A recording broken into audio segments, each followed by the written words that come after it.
Caleb Williams is going to be the answer for the Chicago Bears at quarterback. And I know you've heard this before. A lot of you are making jokes. You guys haven't been this excited since you drafted Justin Fields. And yes, it comes from outlets like Barstool Sports.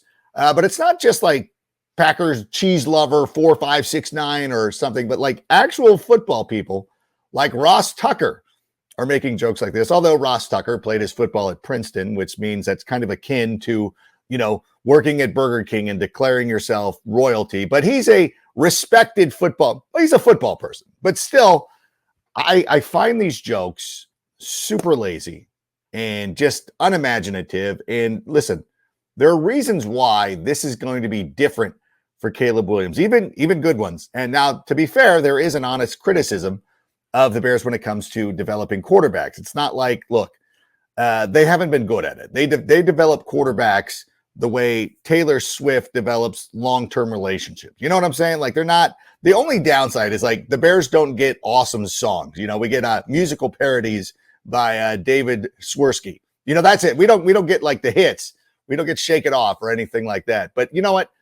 It's a fair criticism because the Bears have not been great with first round quarterbacks, but like they're not as bad as you think they are. If you go back to 1982 when the Bears drafted Jim McMahon, since that time it's been McMahon, Jim Harbaugh, Cade McNown, Rex Grossman, Mitch Trubisky, and of course Justin Fields, all before Caleb Williams. McNown was awful. Okay, my dad, who is a UCLA fan and loves lefties like me, even then was like, McNown sucks. This is not going to work out. We knew that was going to be bad. Grossman, again, not a great pick, but he did get the Bears to the Super Bowl.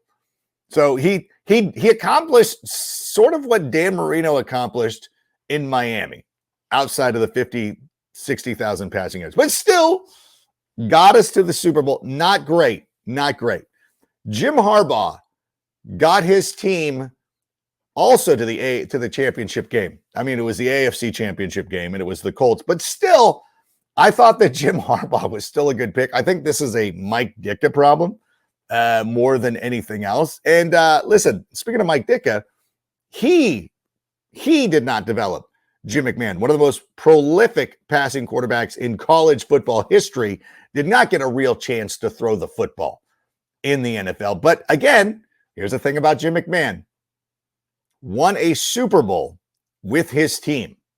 Okay? That's the same that Brett Favre and Aaron Rodgers can say. And as a matter of fact, Jim McMahon has won as many Super Bowls as a quarterback of the Packers than Brett Favre and Aaron Rodgers. So I don't think that I don't think that this is not the LA Lakers of developing quarterbacks by any stretch of the imagination, but not as bad as people want to make it seem. And Caleb Williams is much different. He's just a much different quarterback.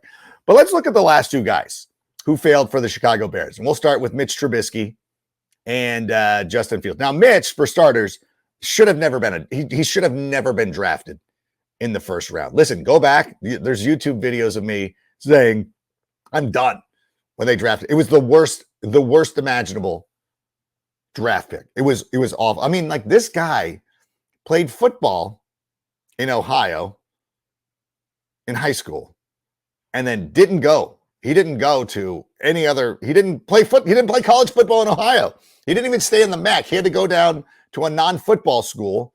He went to a basketball school, North Carolina. Okay. He should have never been drafted. He's just one of those guys like Blake Bortles, Kenny Pickett, Zach Wilson. Like, there's one of these guys every year who gets drafted in the NFL. The Bears happen to make that pick. And it was awful. I don't know why. It doesn't seem quite right. It's just an awful situation. He should have never been drafted. That's a clear misfile. And then there's Justin Fields.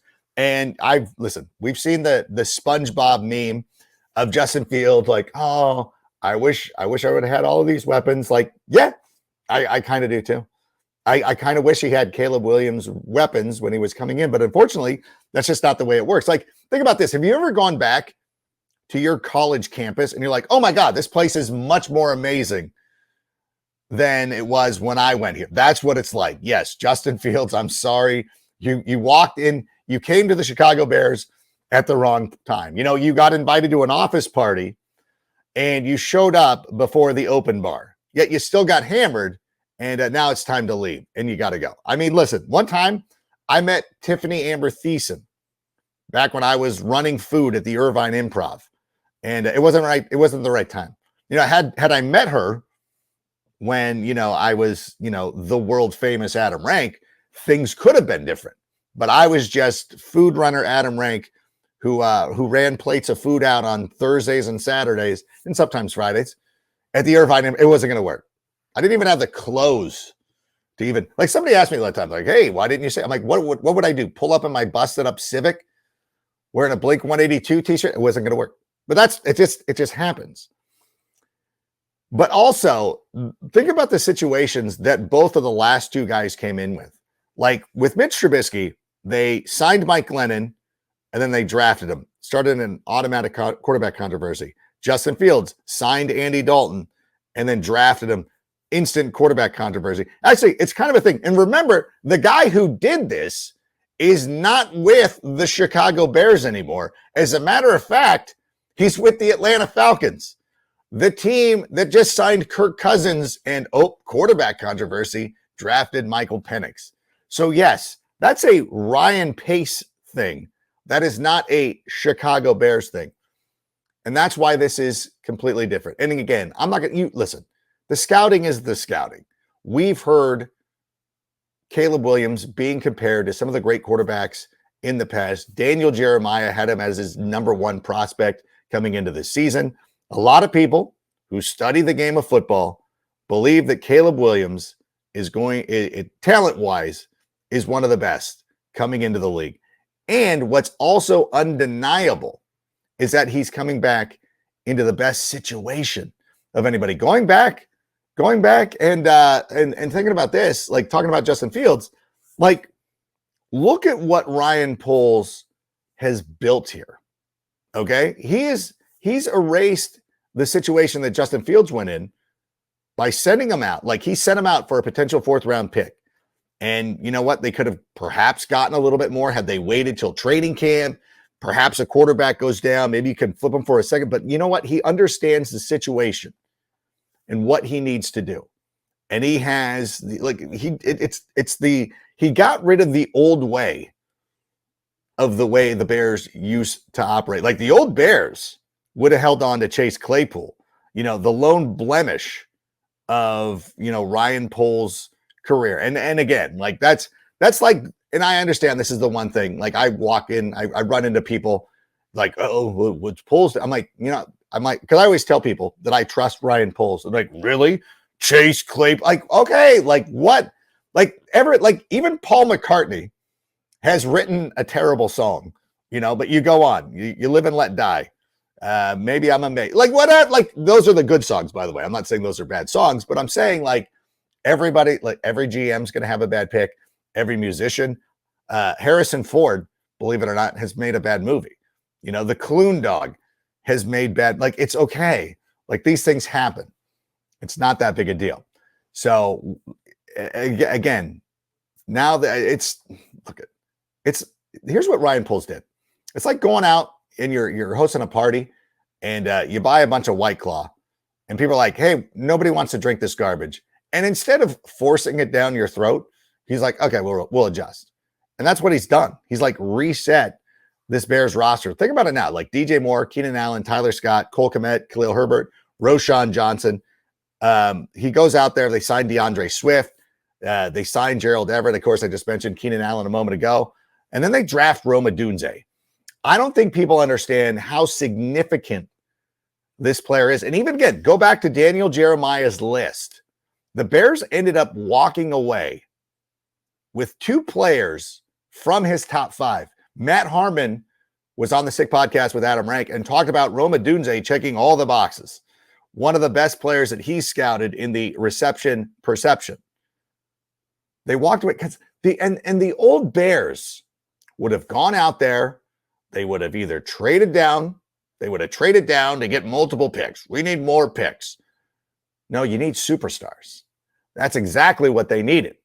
This is a new way of thinking for the Chicago Bears.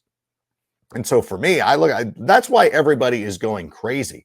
The old Bears would have been like, well, we signed Keenan Allen, and in week 8, we'd be playing like Equanimeous St. Brown. No, they went out there and they're building a team. Everything they did in this draft, to me, was great. And I know that people are like, no, they drafted a punter in the 4th round. It's like, if that's what you need, who cares? Who cares? Like, listen, sometimes I was sitting at you're in line at In-N-Out Burger, and you're like, you know what? I'd pay $20 for a burger. That's what it is. That's exactly what they did. Who cares? If this punter, who was Iowa's top weapon, mind you, if he's good, nobody's going to care 30 years for 20 years for whatever. It doesn't matter what round they drafted him. And I don't want to get into this thing. You guys play fantasy football. You know, like, I can wait for this guy. It just takes one person, one team to snipe you. There are 31 other organizations that could have sniped you on that pick. I'm fine with it. So you know what? I'm very, very positive with this, obviously. To me, it's a new way of thinking. And listen, if you want to go out there and you want to continue to make your jokes, do it. It's kind of like when I was in Las Vegas for the Super Bowl. I had one last chance to see the Tropicana before they tore it down, because that's exactly what's happening. The persona of the Bears being a mismanaged franchise is going to be done. And I know a lot of you are going to sit there and you're going to say, look, I'll believe it when I see it. That's fine. Enjoy your moment now, because it's happening.